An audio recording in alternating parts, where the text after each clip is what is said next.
There are many ways to travel. You can fly thousands of miles on a plane or road trip around the country in your car. You can sail around the world in a boat or ride the rails on a train. Setting out to see the sights of the world is always a great feeling, and as long as you take the appropriate safety precautions, you can make it from point A to point B in one piece.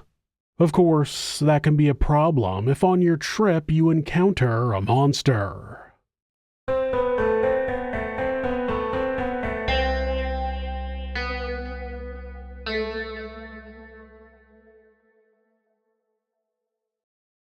It's a mystery that has remained for almost 30 years. What started out as an ordinary train journey from Miami to Los Angeles ended in disaster during the final stretch. Amtrak's Sunset Limited passenger train pulled out of the Phoenix station shortly before midnight on Sunday, October 8, 1995. The moon was full, illuminating the expansive desert as the train pulled further away from civilization. The two locomotives were pulling 12 cars with 248 passengers on board. A further 20 Amtrak crew members made 268 people in total. Soon, they were rolling through the Maricopa County desert with any passengers that were still awake at this late hour gazing through the windows, watching the sparse scenery rush by. None of them knew what lay ahead. Someone or some people had been busy. Where the train tracks curved toward the bridge that crosses Quail Spring Wash, 29 spikes that had kept the rails connected to the wooden ties were pulled out. Once the rails could be moved, one of them was pulled out of alignment and propped up with a metal bar. They knew how to avoid the alarm wires that were in place to warn the engineers of any issues on their journey. Sometime after 1 a.m., in the early morning hours of October 9th, while traveling at 50 miles per hour, the train hit the faulty rail. By some miracle, the engines managed to make it over the bridge. The passenger cars, on the other hand, were not so lucky. 4 of the 12 cars were ripped off their path. The lead car smashed into the bridge's abutment, the concrete structure that links the bridge deck to the ground, situated at the ends of a bridge span. The other cars fell off the bridge, dropping 30 feet before landing in the dry riverbed below. Neil Halford was on board the train that night. He had been sound asleep when he was shocked awake by a horrific screech coming from the brakes ahead. The next thing he knew, he was slammed forward into the seat in front of him. Then all the lights went out. Brian Hamblin and his wife were inside one of the cars that tumbled off the bridge. He would say, quote, "You could hear the train clacking along the tracks, and I felt the train lift a little bit and then it started to tilt sideways very slowly, and after that it dropped pretty fast." Screams from other passengers rang out and it became clear very fast that they were in some serious trouble. The Sunset Limited had derailed in the middle of the Arizona desert, far away from the nearest road, let alone the nearest city. One person lost their life that day, 41-year-old attendant Mitchell Bates. He had been asleep when the impact struck the car. Amazingly, there weren't more casualties, but 78 people were injured, with some needing urgent medical attention. The engineers made an emergency call requesting immediate assistance, but it wasn't until 45 minutes later that help arrived.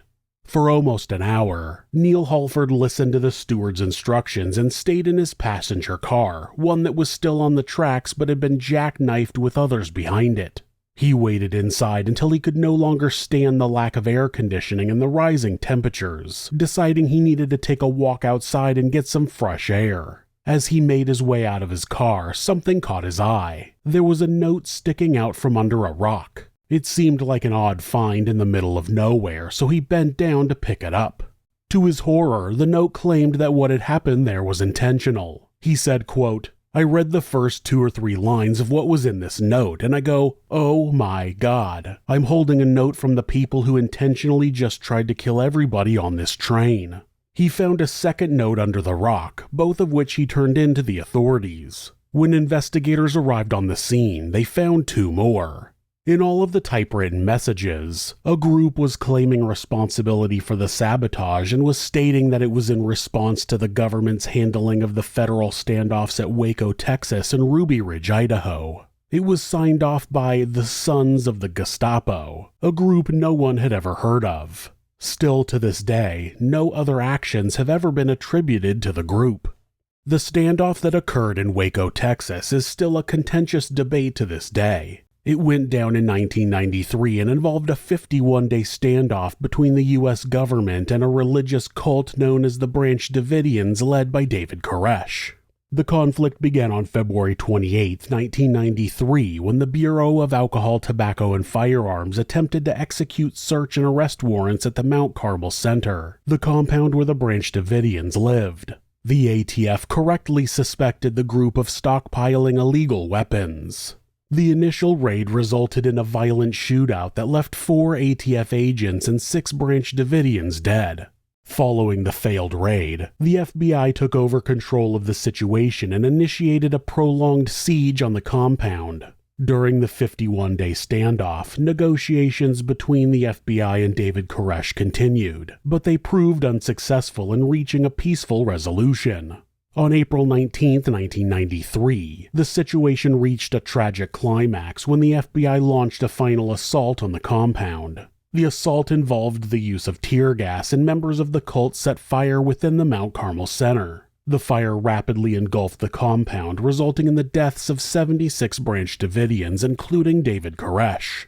The Ruby Ridge incident happened in August of 1992 near Ruby Ridge, a remote area in northern Idaho. The conflict began when federal agents from the U.S. Marshal Service went to the remote property of Randy Weaver and his family to arrest him on charges of selling illegal firearms. Randy Weaver, a former Army Green Beret, had missed his court appearance, which led to the issuance of a warrant for his arrest. The situation quickly escalated when Weaver and his family resisted the arrest, and a shootout ensued, resulting in the death of Deputy U.S. Marshal William Deegan and Weaver's teenage son Samuel.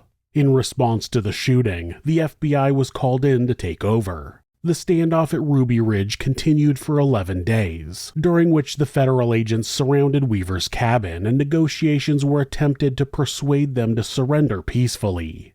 Finally, on August 31, 1992, the standoff came to a violent end. Vicki Weaver, Randy's wife, was killed by a sniper's bullet while holding their infant daughter.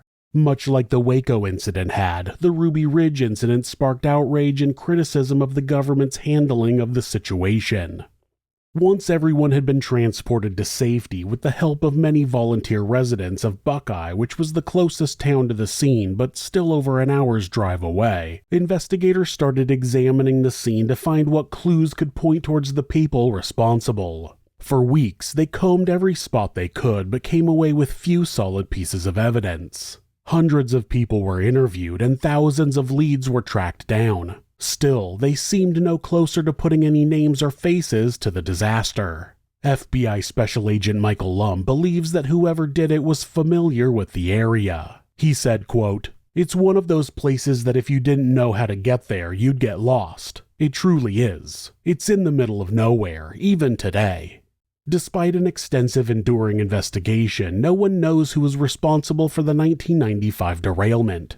Still, the FBI does not consider the case closed. They are still searching for who was roaming the railways that night, looking to inflict mass damage on innocent passengers just trying to make their way to Los Angeles.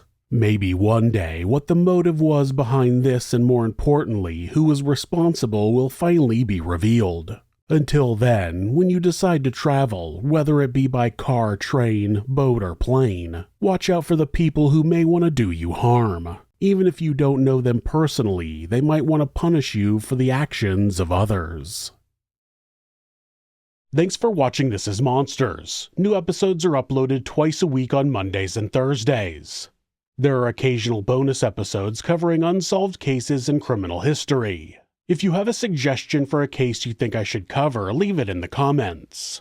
You can always follow the channel on Instagram at thisis_monsters and purchase merch at thisismonsters.com. Thanks so much, and be safe.